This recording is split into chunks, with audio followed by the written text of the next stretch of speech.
नमस्कार, मी विलास बडे. न्यूज 18 लोकमतच्या या विशेष कार्यक्रमात आपल्या सगळ्यांचं स्वागत. माझ्या सोबत आहेत न्यूज 18 लोकमतचे संपादक आणि आता आपण खरं तर या सगळ्याबद्दल चर्चा करणार आहोत. आपल्या सोबत मान्यवर पाहुणे सुद्धा असणार आहेत आणि केंद्रीय अर्थमंत्री निर्मला सीतारामन यांनी आज अर्थसंकल्प सादर केला. त्यातून त्यांनी अनेक मोठ्या घोषणा देखील केलेल्या आहेत आणि या अर्थसंकल्पात आरोग्य क्षेत्रासाठी तिप्पट तरतूद करण्यात आली असून 2,23,846 कोटींची तरतूद करण्यात आली आहे. तसंच कोरोना लसीकरणासाठी देखील 35,000 कोटींची तरतूद करण्यात आली आहे. या अर्थसंकल्पात देशातील शेतकऱ्यांसाठी मोठ्या घोषणा करण्यात आलेल्या असून सरकार हे शेतकऱ्यांना समर्पित असल्याचं अर्थमंत्री म्हणाल्या. महाराष्ट्रासाठी सुद्धा अर्थमंत्र्यांनी घोषणा केलेल्या आहेत. नाशिक मेट्रोसाठी 2,092 कोटींची तर नागपूर मेट्रोसाठी 5,976 कोटींची तरतूद करण्यात आली आहे.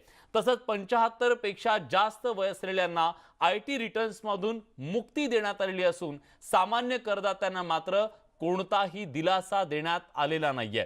टॅक्स स्लॅबमध्ये बदल करण्यात आलेला नाहीये. त्यामुळे या सगळ्याचे नेमके काय परिणाम होणार आहेत याबद्दल चर्चा करणार आहोत आपण. आता आपल्या सोबत आहेत न्यूज 18 लोकमतचे संपादक आशुतोष पाटील सर आणि आपल्या सोबत श्रीनिवास खांदेवाले सुद्धा जोडले गेलेले आहेत, अर्थतज्ञ आहेत. त्यांच्याकडून आपण या सगळ्या बजेटचं विश्लेषण जाणून घेणार आहोत. खांदेवाले सर, तुमची पहिली प्रतिक्रिया नेमकी काय आहे? आज ज्या पद्धतीने हे बजेट समोर आलेलं आहे, संकट काळातलं हे बजेट आहे आणि संकट काळात जी अपेक्षा होती अर्थतज्ञांना या बजेटकडून, ती अपेक्षा पूर्ती झाली आहे का?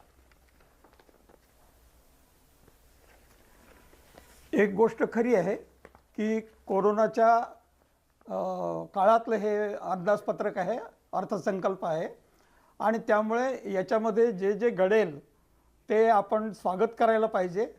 जे घडू शकलं नाही ते कोरोनामुळे घडलं नाही असंही आपण म्हणू शकतो. परंतु ज्या काही प्रत्यक्ष योजना सरकारने जाहीर केल्या त्या आणि दुसरीकडे अर्थव्यवस्थेची दिशा बदलते आहे, हा मुद्दा मला मांडायचा आहे. तो मी नंतर मांडतो.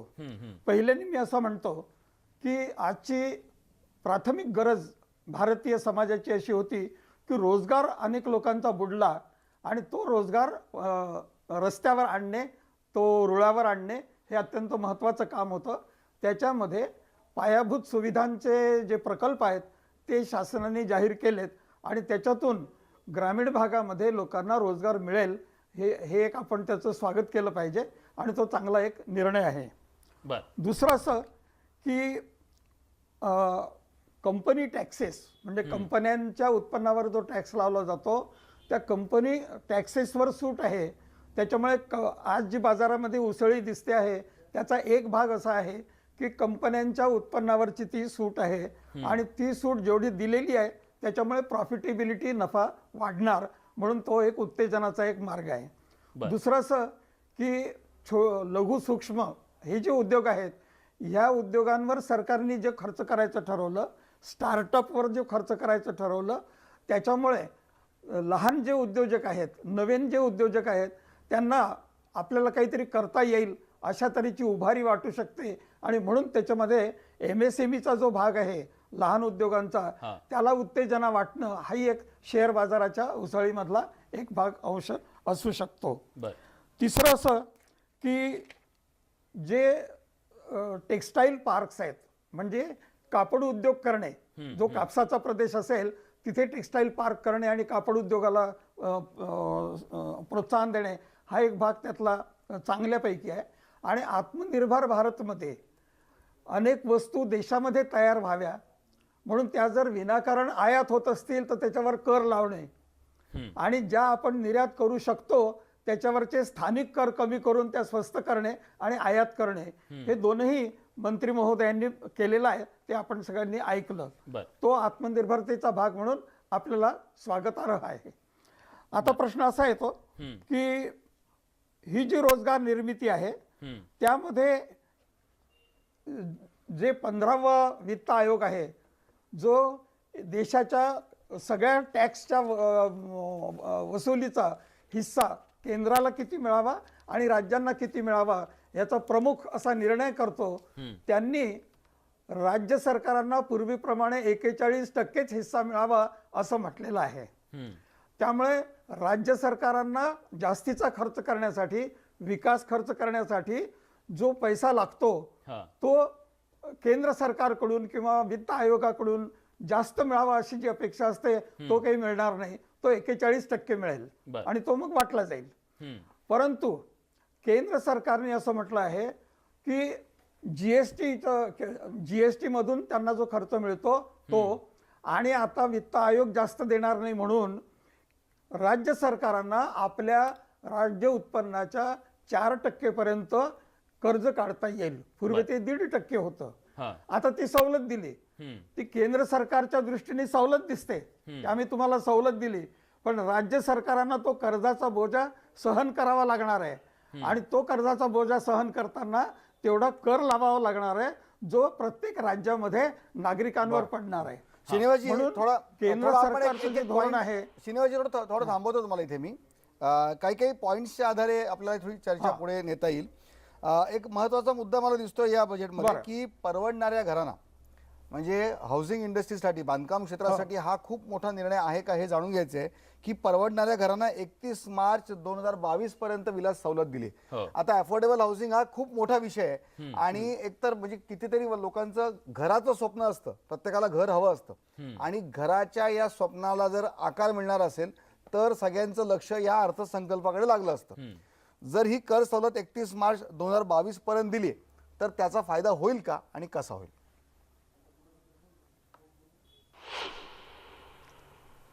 मला विचारताय ना? हो हो हो हां हां. तर मला असं म्हणायचं आहे की अफोर्डेबल हाऊसिंग म्हणजे महानगरांमध्ये चांगलं घर मिळणं आणि आपल्या आवाक्यातलं मिळणं हे स्वप्न आहे आणि त्याच्या दृष्टीने भारत सरकारने या बजेटमध्ये जी कर सूट दिलेली आहे मार्च 22 पर्यंत, तर ती स्वागतार्ह आहे. आणि त्याच्याने ज्या लोकांच्या हाती आज रोजगार आहे आणि जे आज घर विकत घेऊ शकतात त्यांना तेवढा फायदा आहे. बर बर परंतु एका वर्षामध्ये रोजगार वाढेल का आणि त्या रोजगारामधून लोक घर घेण्या इतका पैसा बचत करू शकतील का, हा जो मुद्दा आहे हा आपल्याला पुढच्या वर्षामध्ये अनुभवायला मिळेल. सर, पण आणि हाऊसिंग त्याचं कारण असं इंडस्ट्रीला आहे याचा कसा की फायदा? हा सगळ्याच्या- झाला ग्राहक point of view, builders point of view, housing industry point of view या निर्णयाकडे कसं पाहताय? हाऊसिंगच्या दृष्टिकोनातून त्यांना नफ्याचा दर थोडा कमी राहील. काय कारण हे अफोर्डेबल हाऊसिंग आहे, सरकारच्या रेग्युलेशनप्रमाणे, नियंत्रणाप्रमाणे त्यांना त्या किमती लावाव्या लागतील. परंतु आपला धंदा चालू ठेवणे आणि त्या धंद्याच्या आधारावर इतर अनेक प्रकल्प सुरू करणे याच्या दृष्टीने त्यांना हा फायदा होईल. आणि जो रोजगार मिळतो तो सगळ्या प्रकारच्या मजुरांना सगळ्यात जास्त रोजगार आणि विविध प्रकारचा रोजगार हा बांधकाम मधून मिळतो. बरोबर. आणि त्याचा तो फायदा अर्थव्यवस्थेला आहे, मजुरांना आहे आणि बांधकाम व्यावसायिकांनाही आहे. विलासा अतिशय महत्वाचा मुद्दा आहे की अर्थव्यवस्थेला चालना देणं हे अर्थसंकल्पाचं मुख्य उद्दिष्ट असतं. तर हे थोडंफार प्रमाणात या क्षेत्रात होऊ शकतं. बरोबर आहे. बरोबर. हाच मुद्दा घेऊन आपण मिलिंद कांबळे सरांकडे जाऊयात. मिलिंद सर, सर्वसाधारणपणे आपल्याकडे बजेटचे अनेक प्रकार दिसतात. निवडणुकीच्या तोंडावर जे बजेट येतात त्याच्यामध्ये प्रचंड सगळ्या सर्वसामान्यांसाठी त्यांना आकर्षित करणाऱ्या योजना असतात, त्यांना जास्तीत जास्त फायदे देणाऱ्या अशा योजना असतात. पण आजची जर परिस्थिती बघितली, एका मोठ्या संकटातून आपण बाहेर येतोय. लोकप्रिय घोषणांपेक्षा आज अर्थव्यवस्थेला बळकटी देणारा हा बजेट म्हणायचं का याला? नक्की हे अर्थव्यवस्थेला बळकटी देणारं आणि रोजगार निर्मिती करणारं असं हे बजेट आहे, ज्याची आवश्यकता होती. जसं आपण म्हणालात तसं आपण एका अतिशय मोठ्या संकटातून आपली अर्थव्यवस्था आणि भारत हा गेलेला आहे, ज्याचा फटका आपल्याला बसलाय. जो आपण आपलं जे फिस्कल डेफिसिट जे आहे ते 9.5% पर्यंत गेलेलं आहे. त्याच्यासाठी आपल्याला FRBM ऍक्ट मध्ये फायनान्स मिनिस्टरनी अमेंडमेंट करून घ्यावी लागली. तर ही स्थिती आहे आता, ही आपण लक्षात घेतलं पाहिजे. तर त्यामुळे जो इन्फ्रास्ट्रक्चरवरचं जे स्पेंडिंग आहे हे फार मोठ्या प्रमाणात इन्फ्रास्ट्रक्चरवरचं स्पेंडिंग केलेलं आहे. कारण इन्फ्रास्ट्रक्चर मध्ये, कन्स्ट्रक्शन इंडस्ट्रीमध्ये, मी त्या इंडस्ट्रीमध्ये काम करतो, ज्याच्यामध्ये 40% लेबर इंडेक्स आहे. म्हणजे ज्याच्यामध्ये सगळ्यात मोठ्या प्रमाणामध्ये रोजगार निर्मिती होते. आता ही कशी असते तुम्हाला सांगतो. इन्फ्रास्ट्रक्चर प्रोजेक्ट जर सुरू झाले तर त्याच्यावरती अवलंबून असणारी जी कन्स्ट्रक्शन इक्विपमेंट इंडस्ट्री आहे त्या इंडस्ट्रीला चालना मिळते. त्यामुळे त्याचबरोबर ट्रॅक्टर्स असतील किंवा डंपर्स असतील असे जे आहे मायनिंग सेक्टरला त्याला चालना मिळते. अशा एका कन्स्ट्रक्शन सेक्टरला बूस्ट दिल्यामुळे त्याच्यावरती असणाऱ्या अनेक अलाइड इंडस्ट्रीला पुश मिळतो आणि त्यातून खूप मोठा रोजगार निर्मिती होतो. आज तेही खूप मोठं चॅलेंज आपल्या समोर आहे. आपण मायग्रंट वर्कर्स मोठ्या प्रमाणामध्ये मोठ्या शहरातून आपल्या गावी गेलेले आहेत. बरोबर. तर त्यांना परत कामावरती आणणं, त्यांना सुरक्षितता देणं, जसं आता आपण हाऊसिंग सेक्टरवरती चर्चा करत होतो तसं रेंटल हाऊसिंगला सुद्धा याच्यामध्ये आत्मनिर्भर भारतमध्ये प्रमोट केलेला आहे आणि इथेही प्रमोट केलेला आहे. आणि याच्यामधून जो बांधकाम व्यावसायिक आहे त्याला याच्यामधून टॅक्स बेनिफिट हा मिळणार आहे. नक्कीच. मिलिंद सर एक शेअर मार्केट मुंबईमध्ये 1400 अंकांनी जेव्हा मार्केटनी उसळी घेतली तेव्हा आपण वेगवेगळ्या तज्ञांशी या संदर्भात माहिती घेतली. तर एक सेंटिमेंट जे असतात त्या अशा कळल्या की लोकांना असं वाटलं होतं की कोरोना टॅक्स लागेल किंवा कुठला तरी एखादा वेगळा टॅक्स येऊन आपल्याला त्याच्याखाली आपण दबले जाऊ. तर तो टॅक्स आला नाही आणि त्यामुळे मार्केटमध्ये एक चांगली एक पॉझिटिव्ह वेव्ह आली आणि म्हणून आज मार्केटला पण उभारी आली आणि शेअर मार्केटमध्ये एक आनंद आहे की अशा काळात अशा संकटात आपल्यावर कुठलं वेगळं दडपण आलं नाही, वेगळा टॅक्स आला नाही. ही एक फिलिंग या निमित्ताने सांगायची वाटते. मला सांगा की तुम्ही MSME या क्षेत्रात तुम्हाला चांगला अभ्यास आहे. MSME मीडियम स्मॉल या एंटरप्राइजेसमध्ये तिथे काय भावना आहे, काय सेंटिमेंट्स आहेत लोकांमध्ये? विशेषतः हे जे सेक्टर आहे या सेक्टरला म्हणजे आता केवळ हे बजेट नाही तर याच्या पूर्वी जसं फायनान्स मिनिस्टरनी सांगितलं की मिनी बजेट बरेचसे आलेले आहेत. तर त्यातलं जे आत्मनिर्भर भारत पॅकेज जे होतं त्या पॅकेजमध्ये जे MSME सेक्टरसाठी 3 लाख कोटीचं जे इमर्जन्सी क्रेडिट लाईन ची जी घोषणा केलेली होती आणि त्याच्यामध्ये तुमचं जे क्रेडिट आउटस्टँडिंग आहे त्याच्या 20% ऑटोमॅटिक लोन हे लोकांना मिळालेले आहेत. आता त्याच्यामधलं सगळं स्पेंडिंग झालेलं नाही. 2.25 लाख कोटीचं स्पेंडिंग झालेलं आहे. उरलेलं जे स्पेंडिंग आहे ते जर करायचं असेल तर ते 20%चं जे आत्मनिर्भर भारत इमर्जन्सी क्रेडिट लाईन आहे ते 40% नेली पाहिजे असं मला वाटतं. त्याचबरोबर बँकांवरतीही NPAचं खूप मोठं बर्डन आहे ज्याच्यामुळे तुम्ही जर बघितलं असेल तर मागच्या महिन्यामध्ये मागच्या क्वार्टरमध्ये SMEचा जो क्रेडिट फ्लो आहे तो ड्रॉप डाऊन झालेला आपल्याला दिसेल. त्यामुळे SMEला लिक्विडिटी क्रंच जो आहे आज लोकांना बँकांकडे पैसे आहेत, RBI कडे पैसे आहेत, सगळ्याकडे पैसे आहेत. लिक्विडिटीचा काही इश्यू नाहीये. परंतु आज SME जे आहे त्या SMEला क्रेडिट क्रंच जो आहे तो मोठा आहेच आहे. तर त्यामुळे मग तो आत्मनिर्भर भारत पॅकेज मध्ये ज्या अनाउन्समेंट आहेत जो फंड ऑफ फंड क्रिएट केलेला आहे, स्ट्रेस SMEला सपोर्ट करण्यासाठीचा एक फंड आहे आणि हे इमर्जन्सी क्रेडिट लाईन याचा नक्की याला फायदा होईल असं मला वाटतं. नक्कीच. एक वेगळा आणखीन एक वेगळ्या क्षेत्राकडे आपण एक चर्चा घेऊन जातोय. खांदेवाले सर पण आपल्यासोबत. विमा क्षेत्रामध्ये 74% परकीय गुंतवणूक असणार आहे. मात्र त्याच्यात अट पण ठेवली की ते त्यातले जे डायरेक्टर असतील ते भारतीय असायला पाहिजे, त्याचं एक प्रमाण ठरवलंय. या विमा क्षेत्रात ही जी परकीय गुंतवणूक येते त्याकडे तुम्ही कसं पाहता खांदेवाले सर? मला तो निर्णय फारसा योग्य आहे असं वाटत नाही. त्याचं कारण आहे की विम्याच्या रूपाने आपण जनतेकडून पैसा गोळा करतो आणि भारतीय विमा कंपन्यांनी आतापर्यंत सार्वजनिक क्षेत्रातल्या विशेषतः त्या कंपन्यांच्याकडून सरकारच्या ज्या विकासाच्या योजना आहेत त्याच्यामध्ये भरपूर प्रमाणावर तो पैसा वापरला गेला. आता ज्या वेळेला आपण फॉरेन डायरेक्ट इन्व्हेस्टमेंट बोलवू त्यावेळेला डिसिजन मेकिंगमध्ये, निर्णय घेण्यामध्ये की कोणत्या उद्योगांमध्ये किती पैसा गुंतवावा विम्याचा याचा निर्णय फॉरेन डायरेक्ट इन्व्हेस्टमेंट प्रमाणे त्यांच्याकडे जाईल आणि त्यांच्या ज्या प्रायोरिटीज राहतील, त्यांना जे प्राधान्यक्रम वाटतील त्याच्याप्रमाणे त्या क्रेडिटचे अवेलेबिलिटी ही वाटली जाईल. कांदेवाले आणि सर, त्याच्यामधून आतापर्यंत सरकार कांदेले सर, एकीकडे LICचा IPO निघतोय, LIC मध्ये निर्गुंतवणूक आपण करतोय, आणि त्याच वेळेस आपण फॉरेन डायरेक्ट इन्व्हेस्टमेंट आणि फॉरेन इन्व्हेस्टर्सना आपण आपल्याकडे आकर्षित करतोय.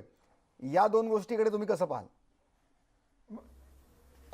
त्या अगदी एकमेकांच्या विरुद्ध आहेत की जी LIC चांगली चालू आहे आणि जगातली चांगल्यापैकी एक सार्वजनिक कंपनी आहे, तर त्याच्यामधला आपण आपला शेअर विकून टाकतो आणि मग त्याच्यामध्येच पुन्हा विदेशी भांडवल बोलावतो. म्हणजे हे अर्थशास्त्रीय दृष्टिकोनातून आणि आत्मनिर्भरतेच्या दृष्टिकोनातून त्याच्यामध्ये विसंगती निर्माण होताना आपल्याला दिसते.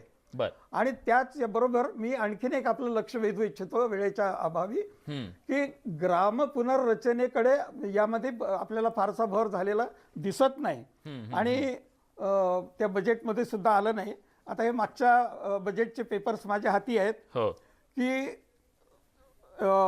1920 आणि 1921 म्हणजे गेल्या 2 वर्षाचं जे पाहिलं तर मागच्या वर्षामध्ये रूरल डेव्हलपमेंटवर उणे 1.7% इतका खर्च आहे. म्हणजे जे आधी अलॉटमेंट होतं ते कमी केलं गेलं. मग ग्रामीण डेव्हलपमेंटमध्ये सरकारच्या आकड्यांप्रमाणे जर जवळपास 2% खर्च कमी केला गेला तर मग ग्रामीण विकास आम्ही करतो आहोत, आम्ही त्याच्याशी बांधलेले आहोत, कटिबद्ध आहोत असं म्हणणं हे आकड्यांमध्ये बसत नाही, सरकारचे आकडे दाखवत नाहीत. आणि त्यामुळे मला असं वाटतं की त्याचा फोकस हा ग्रामीणकडे जायला पाहिजे, ग्रामीणकडे जायला पाहिजे. आणि या बजेटमध्ये जर चांगला खर्च केला जाईल तर तो जावा. म्हणजे मग जसं कांबळे म्हणाले की MSME आणि बांधकाम उद्योग आहे, तर ग्रामीण पुनर्रचनेमध्ये तुम्ही नवीन गावं बांधा, ती पुन्हा निर्माण करा, घरं बांधा, रस्ते बांधा, तर तुम्हाला सगळ्या प्रकारचा मजूर लागेल, टेक्नॉलॉजी लागेल आणि त्याच्यातून एक नवीन बाजार निर्माण होईल जो रोजगार निर्माण होईल, सांभाळून घेईल. नक्कीच. आता आपल्या सोबत आहेत निवृत्त brigadier Hemant Mahajan sir. Mahajan sir, स्वागत आहे तुमचं न्यूज 18 लोकमत मध्ये. आज देशाच्या अर्थमंत्र्यांनी जे बजेट सादर केलेलं आहे ते बजेट देशाच्या सुरक्षेच्या दृष्टीनं नेमकं काय देतं, काय त्या मध्ये तरतुदी तुम्हाला स्पष्टपणे दिसतात, वैशिष्ट्य काय दिसतात? असं आहे, निर्मला सीतारामन यांनी जे 2 तासाचं भाषण केलं त्यामध्ये डिफेन्स बजेटला किती पैसे दिले याच्याविषयी अजिबात उल्लेख नव्हता. कारण त्यांचं जे भाषण होतं ते धोरणात्मक लेवलला होतं, म्हणजे पॉलिसी लेवलला होतं. परंतु त्याच्यानंतर जे आकडे बाहेर आले ANIच्या वरती, ते आकडे माझ्यासमोर आहेत आणि त्याचं विश्लेषण आपण ज्यावेळेला करतो त्यावेळेला असं दिसतं की म्हणजे हे आकडे त्यांनी जाहीर केलेले नव्हते, त्यांच्या त्या केवळ स्पीचमध्ये होते, परंतु ते बोलल्या नव्हत्या म्हणजे त्या, पण ती आकडेवारी अवेलेबल आहे. तर आपल्याला यावेळेला 4.78 लाख करोड एवढं बजेट मिळालेलं आहे, जे मागच्या वर्षीच्या तुलनेमध्ये 6% जास्त आहे. परंतु जास्त आनंदाची बातमी अशी आहे की जे डिफेन्स बजेट असतं, पहिले तर तुम्हाला एक सांगावंसं वाटतं की डिफेन्स बजेट जवळजवळ देशाच्या बजेटच्या 18% असतं, जे बाह्य सुरक्षेकरता असतं, आणि अंतर्गत सुरक्षेचे जे बजेट असतं ते आपण मिनिस्ट्री ऑफ होम अफेअर्सला म्हणजे गृह मंत्रालयाला देतो, जे 5 ते 6% असतं, आणि दोन्ही मिळून 24% होतं. आणि पुष्कळचं बजेट सायन्स अँड टेक्नॉलॉजी मिनिस्ट्रीचं आणि रस्ते बांधण्याच्या मिनिस्ट्रीचं हे डिफेन्सकडे येतं. मी तसं म्हणतं तर बजेट जवळजवळ 26-27% एवढं होऊन जातं. परंतु यावरती चर्चा मात्र होत नाही. तुमचं मला वाटतं एकुलते एक चॅनल आहे की ज्या विषयावरती काहीतरी बोलायला मागतंय, त्याकरता तुमचं अभिनंदन.